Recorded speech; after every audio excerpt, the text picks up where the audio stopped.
Good evening and welcome to the Business Day. I'm Andrea Chisholm. Local producers are admitting that there's been more transparency in the foreign exchange market since the Bank of Jamaica introduced its new foreign exchange trading platform.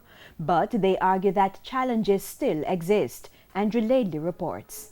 Local businesses say they are seeing less volatility in the foreign exchange market and more transparency, as promised by the Bank of Jamaica last year. The shift started last month with the implementation of the pilot phase of the BOJ's new foreign exchange trading platform. But as president of the Jamaica Chamber of Commerce, Lloyd Distant explains, some of the old problems still exist. Without a doubt, the last few months have been very challenging for our members. The ability to access foreign exchange, and especially the rates at which we are seeing the foreign exchange movements that have taken place over the last few months.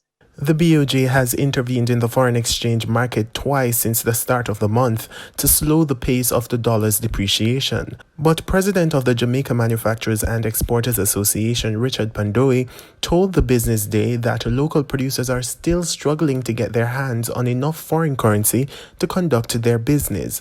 Mr. Distant believes that better forecasting could solve that problem.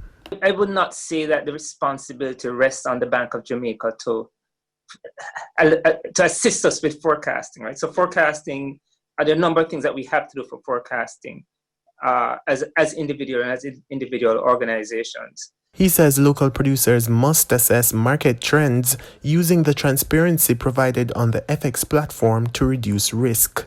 As a business, business owners, business executives will just need to do a bit more job of parsing what is taking place in the market, parsing the timeliness of what they require in terms of their transactions, and as a result, do a better job of forecasting what is likely to be the outturn for them over the next month, 2 months, whatever their timeline is. Andrew Laidley, TVJ News. Currency trading ended today with the US dollar selling for $145.38, the Canadian dollar $109.51. The pound closed at $183.67, while the euro is going for $169.10.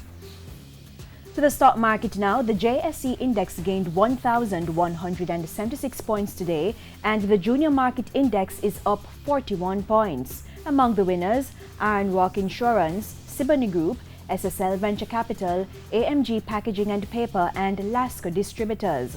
On the losing side were JMMB Group's 5.75% preference shares, Epley, Portland JSX, Express Catering, and Victoria Mutual Investments. And that's it for the Business Day. I'm Andrea Chisholm. Good evening.